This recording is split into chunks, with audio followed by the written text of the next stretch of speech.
You're here. Right. Lots of questions about COVID and Iran. A couple of other items for you all at the top.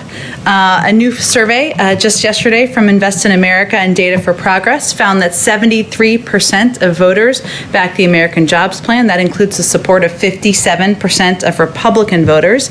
Digging into the numbers shows just how broad the support is. 68% of independents, 64% of Republicans backed the president's proposed investment in the care economy, something the secretary just talked about quite a bit. And all of the investments the survey looked at, from roads and bridges to housing, clean energy, and manufacturing, have the support of over 60% of voters and a majority of independents. The evidence is unanimous that the American people support the president's vision of rebuilding our economy and his plan to pay for it by asking big corporations to pay their fair share. A Morning Consult poll just last week showed that 2-to-1 registered voters back a hypothetical $3 trillion infrastructure package. An earlier Data for Progress poll showed that by a 35% margin, voters want to pay for this plan by asking the wealthy and big corporations to pay their fair share. Another update, today we can proudly say that in addition to the 150 million shots in arms, we have successfully sent over 150 million relief checks to the American people.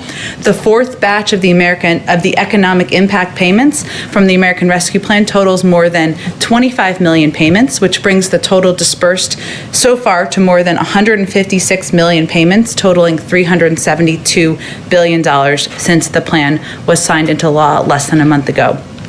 The largest block of these latest payments went to Social Security beneficiaries who didn't file a 2020 or 2019 tax return and didn't use the non-filers tool last year, which is consistent with our view that it would be more challenging. The easiest would be those who had information that the IRS had, and it would become more challenging. So this is a more challenging group, but this is certainly good news. Within 2 weeks of the American Rescue Plan becoming law, the IRS and Treasury had started dispersing 170 million payments. At a similar point during the first round of economic impact payments authorized a year ago, the first payments had yet to be completed. So just to give you a point of comparison. It's also important to note, and I know there's been some coverage of this, the IRS has been consistently underfunded, with 20,000 fewer staff available to help Americans. That's over the last 10 years, 20,000 fewer. And our commitment is also to working on this problem and hiring more personnel at the IRS. The President's Rescue Plan secured an additional $1.5 billion to help the IRS get checks out checks and modernize. And we are pleased that since the beginning of this administration, the inherited backlog of 2019 returns has been cut in half. Good news you can use. I'll put it in that category. Health and Human Services Secretary Becerra announced that more than 500,000 Americans have already signed up for coverage on healthcare.gov since the beginning of the special enrollment period. Nearly 15 million Americans who currently lack health insurance and many current enrollees are eligible. An average of 4 out of 5 consumers currently enrolled in marketplace coverage can now find a plan for $10 or less a month after the tax credits. Finally, the First Lady announced earlier today, was joined virtually by U.S. military families, advocates, and stakeholders from around the world as she set forth the priorities of joining forces. She spent the last few months hearing directly from military families, caregivers, survivors, and visiting military installations across the country. The mission of joining forces is to support those who also serve. The work and priorities of joining forces will center on the needs of military families in the areas of employment and entrepreneurship, military child education, and health and well-being. It was important that she relaunch this initiative within the first 100 days. With that, Zeke. Thanks, Jen. A couple of farmhouses to get started. There's some confusion yesterday about the U.S. policy with regard to the Beijing Olympics next year.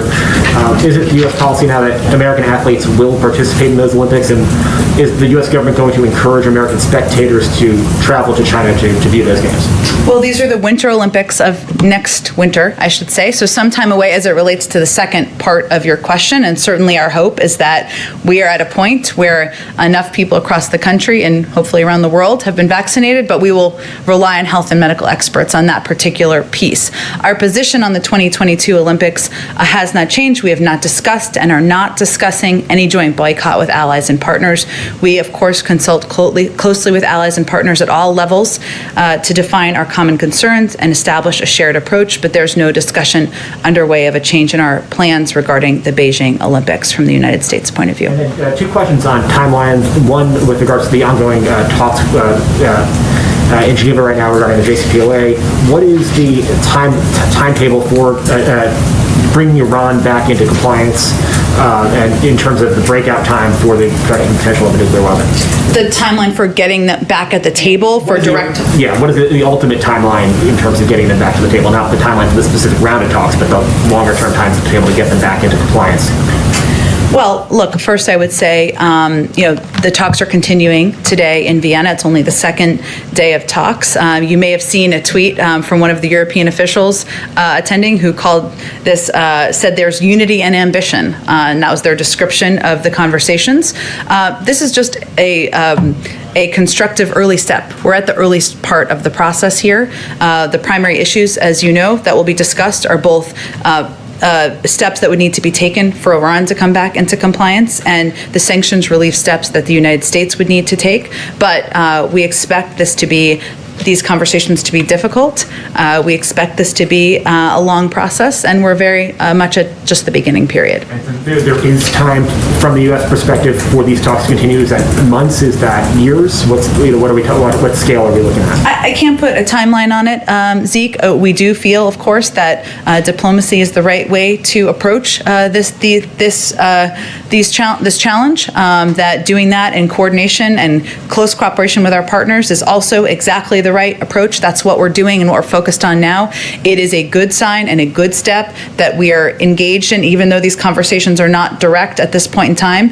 But again, we're at the beginning of the process. I expect they may have more to read out once they complete this round of talks. And the second timetable question, we heard the president talk a lot about when Americans will be eligible to get vaccinated. What is the president's timetable by which point all Americans should have already been vaccinated? What is his goal, his deadline for Americans to actually get the shot in arms? Well, there's a role that the federal government can play, led by the president, of course, increasing the number of vaccine supply we have. He's done his job in that regard. We're going to have enough vaccine to vaccinate, more than enough, I should say, every adult American by the end of May. He has increased and invested in the number of people we have as vaccinators, increased the number of vaccination sites around the country, more than doubling the number of pharmacies, investing in mass vaccination sites, investing in community health centers. It is now incumbent upon the American people to do their job and continue to mask up, get the vaccine when they're eligible. We, of course, just launched a massive public campaign that is both paid media as well as investment in community organizations. But I can't make predictions for you here. That is going to be determined in large part by the American public. And so the president's timetable of July 4th activities, gatherings in the backyard, is independent from the rate of vaccination in the American public? Well, I think what you were asking me is when he expects, if I heard the question correctly, the vast majority of the American public to be vaccinated. And what I'm conveying to you is that there's a role for the government to play, many roles for the government to play. We are moving forward on all of those fronts. But there is also a role for the American people to play, and that question will be answered in part by whether people get the vaccine when they are eligible. As it relates to July 4th barbecues, I mean, you can see the numbers that are reported regularly on vaccinations, the percentage of the public that's vaccinated, where we've seen success in different communities. Those are all numbers that are reported. What he's talking about is the ability to have a barbecue in your backyard with other people who have been vaccinated. That is not mass gatherings. That's not the same as having the entire public vaccinated. Go ahead, Jeff. Jack, can you confirm that the Biden administration plans to restart aid to the Palestinians? I expect the State Department is going to have more specifics on this later this afternoon or right about now, so I will leave it to them to lay out the details for you. Okay. we talked a little bit about taxes with the secretary. Yeah. Amazon said yesterday that it supports an increase in corporate taxes, which was interesting because the president had singled Amazon out specifically. Has the White House reached out to Amazon, and/or has it reached out to other companies in corporate America to try and boost support for this plan? Well, we have certainly reached out to a range of groups, obviously elected officials, large businesses, small businesses, rural and agricultural stakeholders, climate groups, local chambers of commerce, faith leaders, Black, Latino, and AAPI leaders, community college groups, and more. We've done a lot of calls, a lot of Zooms around here and across the administration. It's my understanding Amazon did join a call with 20 other groups, carriers, and businesses as part of our outreach to a range of companies of many sizes across the country about what was being proposed and about the specifics of our proposal to pay for it. Last one, which is a little wonky. Okay. It's a South Korea company called SK Innovation. Okay. Is threatening to pull its construction of a battery plant in Georgia over a trade dispute. If you're familiar with that, the president has an April 11th deadline to intervene, and I'm curious if he plans to. I will probably have to take that question and talk to experts. I love wonky questions, but I will talk to the people who know more about it than I do. Go ahead, Kristen. Thanks, Jen. Report popped just before the briefing started that the president's going to announce a series of executive actions on guns tomorrow. Can you confirm that and anything you can preview? I don't have anything to preview. I can convey that I expect the president will have more to say tomorrow. Okay, and will it involve ghost guns, potential expanded background checks on ghost guns? I'm just not going to preview more from here. I expect we'll have more. We'll probably do a background briefing call for all of you later today. Okay, just to follow up on something Secretary Raimondo said, she was very clear that there is room to compromise on increasing the corporate tax rate to 28%. As you know, Senator Manchin is saying he wants it to be as low as 25%. Is there a scenario where the president would go that low? Well, look, here are principles. Debate is inevitable. Compromise is inevitable. Changes are certain. And our main bottom line is inaction is not an option. And so we see it as a positive that Senator Manchin, that others, Republican members, other Democrats have come forward and said, I like these pieces, I propose a different component on the tax piece. We're happy to have that discussion.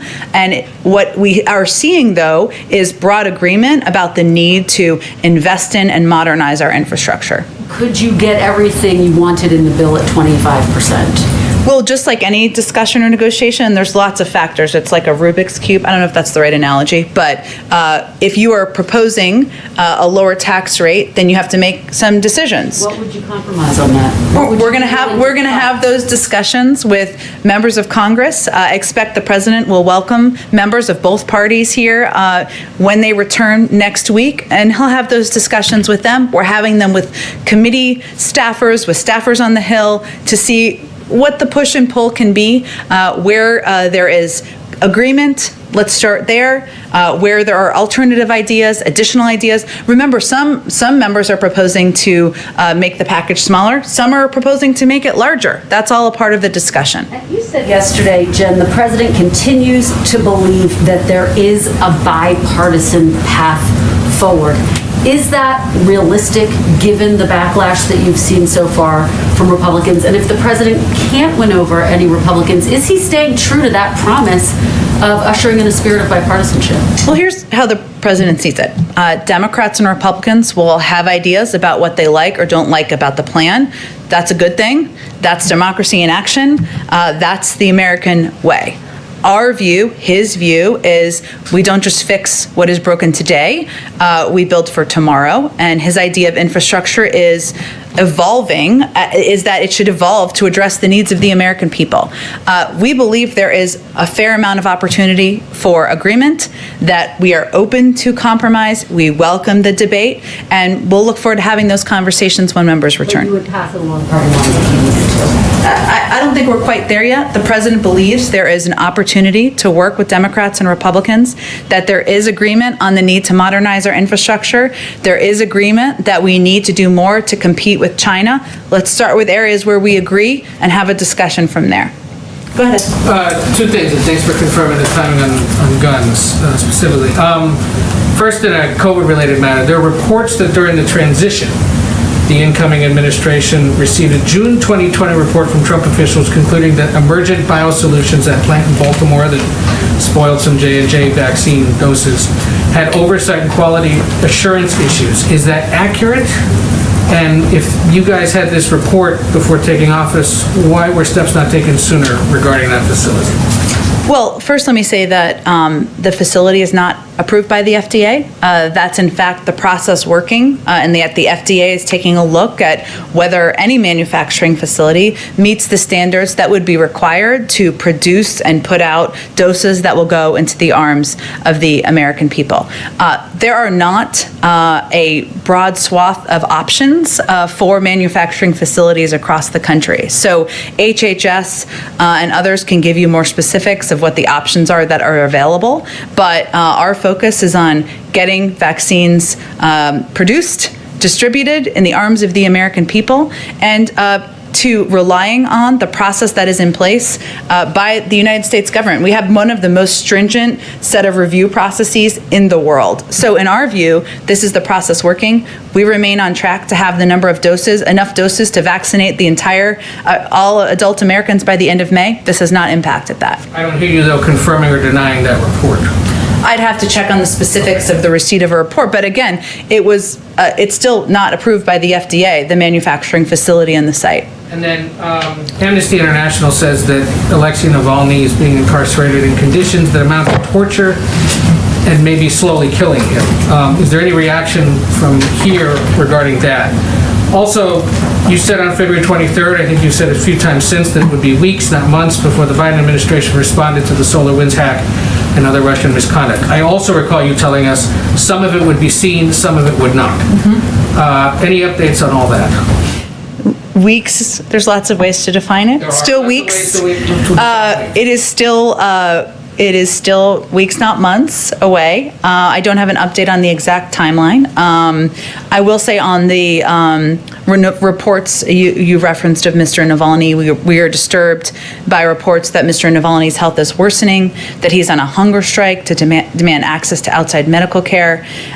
We urge Russian authorities to take all necessary actions to ensure his safety and health. So long as he is in prison, the Russian government is responsible for his health and well-being. We will continue to monitor the situation closely. I would also reiterate that we consider Mr. Navalny's imprisonment on trumped-up charges to be politically motivated and a gross injustice, and we stand with like-minded allies and partners in calling for his immediate release, as well as an end to the persecution of his supporters. Go ahead. Thanks, Jen. Quick one on Senator Coons' comments from this morning. He also said today that if it's clear by Memorial Day that